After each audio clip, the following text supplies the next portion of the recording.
नबी करीम अलैहिस्सलाम ने फरमाया अल्लाहुम्मा इन्नी आऊज़ु बिका मिनल इल्मि ला यनफ़उ, ऐ अल्लाह मैं उस इल्म से तेरी पनाह मांगता हूँ जो इल्म तो हो पर उससे नफ़ा ना उठाया जा सके, जो इल्म तो हो पर उस पर अमल ना हो।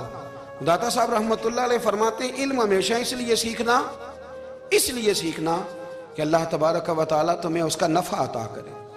और फिर आगे बढ़ते हैं तो आप फरमाते हैं जब इल्म सीख लो तो फिर ना अल्लाह रसूल से इश्क करना, फरमाते हैं फिर नमाज़ें पढ़ना आसान हो जाएगा, रोज़े रखना आसान हो जाएगा, कुरान मजीद पढ़ना आसान, मोहब्बत करना। और आपने मिसाल दी, जहाँ भी कोई बात समझाते हैं एक मिसाल देते हैं, मिसाल दी। फरमाने लगे हज़रत अब्दुल्लाह इब्न मुबारक रहमतुल्लाह ताला अलैह फरमाते हैं मैं शुरू में एक औरत पे आशिक हो गया था, समझाने के लिए बात करते, आशिक हो गया था एक औरत पे, तो मैंने शाह की नमाज उसके मोहल्ले में जाके पढ़ी। चूंकि मेरा मजहबी घराने से ताल्लुक था, नमाज में पढ़ता था, तो इमाम साहब जो थे ना, ये दाता साहब ने लिखा है कशफुल माजूब, इमाम साहब ने ना आयात जरा लंबी पढ़ी, तो मेरे दिल में ख्याल आया कि मौलाना आप तो फारिग हैं, तो हमें तो और भी काम है। तो कहते हैं नमाज से फारिग होकर मैं उसके घर के चक्कर लगाता था, सारी रात घूमता रहता था। वो चंद लम्हों के लिए छत पे आती थी, दो एक बात करती थी, चली जाती थी। हद ये है कि मुझे कभी उस पर गुस्सा भी नहीं आया और उसका इंतज़ार करके कभी मैं थका भी। ये दाता साहब लिख रहे हैं। हज़रत अब्दुल्ला इब्न मुबारक फरमाते हैं एक रात में गया, इसी तरह मैंने नमाज पढ़ी, फिर मैं उसके घर गया। मैं सारी रात, सर्दियों की ठंडी रात, 11-12 घंटे उसके घर का तवाफ करता रहा, माज़अल्लाह चक्कर लगाता रहा। आधी रात को सहरी के वक्त वो छत पे आई 1 मिनट के लिए और कहने लगी घर में मेहमान बहुत ज़्यादा हैं, आज बात नहीं हो सकेगी।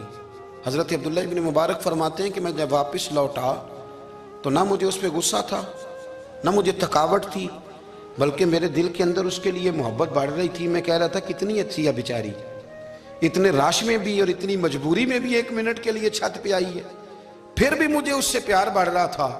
कहते हैं जब मैं थोड़ा आगे बढ़ा तो फजर की अजान हो रही थी, यकदम मेरे अंदर से आवाज़ उठी।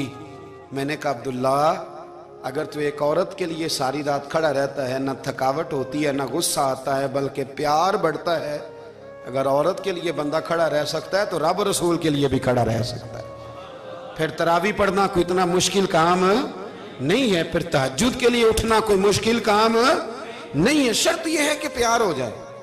एक औरत के लिए अगर ये सारा कुछ हो सकता है तो अल्लाह रसूल के लिए भी हो सकते हैं। फरमाते मैंने तौबा कर ली और फिर मेरा हाल ये है कि वो तौबा की और फिर 60 साल गुजर गए, सारी रात मुसल्ले पे खड़ा रहता हूँ, मुझे कभी थकावट नहीं हुई, फिर कभी थकावट नहीं हुई। तो दाता साहब कहते हैं पहले इल्म सीख, फिर उसके बाद अल्लाह रसूल से प्यार कर, और प्यार वाली नमाज पढ़, मुशक्कत वाली ना पढ़, यानी बोझ वाली ना पढ़ के अब मेरी जान छूट जाए तो मैं भाग के जाऊं, तुम इधर बैठो तो मैं दौड़ के नमाज पढ़ के आया, ये वाली नमाज ना पढ़। फिर तू आया तो फिर ज़ौक़ पैदा कर, फिर तेरे अंदर शौक हो, फिर तू तवानाई वाला जज्बा रखे दीन के मामले में। फिर दाता साहब एक तीसरी बात इरशाद फरमाते हैं, एक तीसरी बात दाता साहब करते हैं। दाता साहब कहते हैं कि ये याद रख के जो तुझे एजाज मिलेगा ना जिंदगी में, एजाज तुझे जो जिंदगी में मिलेगा और कोई करामत अगर तुझे मिलेगी तो वो सिर्फ नबी पाक अलैहिस्सलाम की सुन्नत और शरीयत की वजह से मिलेगी। तू जितने मर्जी चिल्ले काट ले, वजीफे कर ले, काला जादू, नीला जादू, पीला जादू, जो मर्जी तू सीख ले, अगर तुझे कोई अल्लाह शान देगा तो सिर्फ इसलिए देगा कि तू नबी पाक के दीन पे अमल करता है। किसने लिखा है? अल्लाह करे आपको मैं याद करा सकूं, अल्लाह करे ऐसा हो जाए और मेरी जमात समझने लग जाए कि दाता साहब कहते हैं सुन्नत शरीयत पे अमल करना चाहिए। और मैं कोई ऐसी छुपी छुपाई बात भी नहीं कर रहा, इसको चला दे, कोई ऐसी छुपी छुपाई बात भी नहीं कर रहा। कशफुल माजूब दुनिया की हर जुबान में उर्दू में मिलती है, आप लेके देख सकते हैं। दाता साहब फरमाते हैं एजाज जो तुम्हें मिलेगा ना, अगर शान चाहते हो, वो हमारे ना बहुत सारे ऐसे लोग हैं जो कहते हैं कोई ऐसी चीज़ हाथ लगे, अलादीन का चिराग ऐसे घुसाया जाए और फौरी तौर पे पीर साहब ने कह दिया तो रेल पेल हो गई पैसों की। तो मैं कहता हूँ ये तो दीन का मिजाज ही नहीं, ये तो दीन की तबीयत है ही नहीं, ये तो ज़ौक़ ही नहीं दीन का, ये तबीयत ही नहीं, मिजाज ही नहीं। मेरे अजीज़ दाता अली अजवेरी रहमतुल्लाह अलैह फरमाते हैं तू सुन्नत पे अमल कर, शरीयत पे अमल कर। अल्लाह का कुरान कहता है कुल इन कुंतुम तुहिब्बूनल्लाह फत्तबिऊनी युहब्बिबकुमुल्लाह। फरमाया अल्लाह का कुरान कहता है कि जब तू नबी करीम की गुलामी करेगा ना तो अल्लाह खुद तुम्हें अपना महबूब बना लेगा। अल्लाह खुद तुम्हें अपना महबूब बना लेगा, तो और क्या चाहिए। दाता साहब ने एक बुजुर्ग की बात लिखी है जो ताबी है। ताबी उसको कहते हैं जो सहाबा के शागिर्द होते हैं। एक बुजुर्ग की बात लिखी जो ताबी हैं, वो फरमाते हैं कि उन बुजुर्गों का तरीका यह था कि वो लोगों से छुप के ना पहाड़ के पीछे इबादत करते थे, और पोजीशन उनकी ये थी कि किसी से मिलते नहीं थे। बिलखुसूस फजर की नमाज से लेकर असर की नमाज तक बकरियां रखी हुई थी, उनको चराते रहते थे फुरात के किनारे और नफल पढ़ते रहते थे। उस वक़्त को मिलने भी नहीं आता था। एक शख्स बड़ी दूर से उनकी शोहरत सुन के आया, मैंने तो मिलना है। लोगों ने कहा वो इस वक्त नहीं मिलते, नाराज होते। उसने कहा अल्लाह का बंदा है ना, नाराज हो भी जाएगा तो लंबा नाराज रहेगा नहीं, अल्लाह वाले जल्दी राजी हो जाते हैं। पहुंच गए। अब वो बाबा जी नमाज पढ़ रहे थे, तो कहते मैंने अजीब मंजर देखा कि बाबा जी फुरात के किनारे नमाज पढ़ रहे हैं और एक भेड़िया उनकी बकरियों की हिफाजत कर रहा है। कहते मैं हैरान रह गया कि भेड़िया तो बकरियां खाया करता है और यहाँ चरा रहा है। कहते मैं जब गया तो बाबा जी नवाफिल में मशगूल थे, मुझे देख के कहने लगे इस वक्त क्यों आए। मैंने कहा हुजूर अगर आ गया हूं तो फिर मेहरबानी करें कबूल फरमा लें। मैं बैठ गया तो मैंने कहा हुजूर ये भेड़िया बकरियां चरा रहा है, भेड़िया और बकरिया की सुलह कब से हो गई। तो फरमाते हैं लंबी तकरीर नहीं, हल्का सा जुमला। फरमाने लगे जब से बकरियों के मालिक ने रब से सुलह कर ली है ना, तब से भेड़ियों ने भी बकरियों से सुलह कर ली है। बकरियों के मालिक ने रब से सुलह कर ली, गुनाह छोड़ दिए, उसकी फर्माबरदारी में आ गए। अब फिर उसे बकरियां चलाने की जरूरत नहीं रही। बकरियां ना अब भेड़िया चराता है।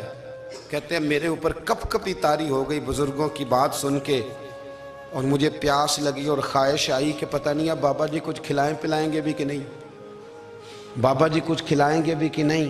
कहते मेरे दिल में ख्याल था तो बुजुर्गों ने ना एक लकड़ी का प्याला, उनके पास वो गार में बैठे थे तो एक छोटा सा पत्थर था, उसकी ढलान बनी हुई। बाबा जी ने उसके नीचे लकड़ी का प्याला रखा, वो रखा ही था तो वो दूध से भर गया।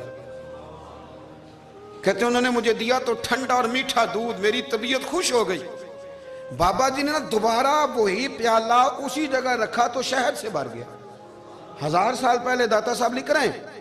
कहते मुझे दिया, मैंने फौरन कहा, मैंने कहा हुजूर ये दूध तो गाय भैंस देती है, पहाड़ों से तो नहीं निकला करता, और शहद तो शहद की मक्खियां देती हैं, पत्थरों से तो नहीं निकलता, ये आप कहां से निकाल रहे हैं। तो कहते हैं वो कुरान मजीद पढ़ने लगे। वज़िस्तस्क़ा मूसा लिक़ौमिही, जब मूसा की कौम ने उनसे पानी मांगा, फरमाने लगे मूसा की नाफरमान कौम पानी मांगे, हजरत मूसा पत्थर पे डंडा मारे तो अल्लाह वहां से 12 चश्मे जारी कर दे। जो रब हजरत मूसा की नाफरमान कौम के लिए पत्थर और पहाड़ों से चश्मे निकाल देता है ना, वो मोहम्मद अरबी के गुलामों के लिए पत्थर और पहाड़ों से दूध और शहद भी निकाल दिया करता है। वो बुजुर्ग कहने लगे बस बात यह है कि आज भी हो अगर इब्राहिम का ईमान पैदा तो आग कर सकती है अंदाजे गुलिस्तां पैदा। कहने लगा हुजूर फिर मेरे लिए भी दुआ करें। आप फरमाने लगे फिर दुआ ना करा तो मदीने वाले की गुलामी शुरू कर, तो नबी करीम की गुलामी शुरू कर, तो रसूल पाक की गुलामी शुरू कर। एक बात इल्म, फिर फरमाया अल्लाह रसूल से मोहब्बत, फिर फरमाया हुजूर की गुलामी। इससे सारे मुकाशिफात खुलेंगे, इससे सारे मुशाहदात खुलेंगे, इसी से करामतें मिलेंगी, इसी से मकबूलियत होगी, इसी से अल्लाह नबी की बारगाह में दर्जा मिलेगा।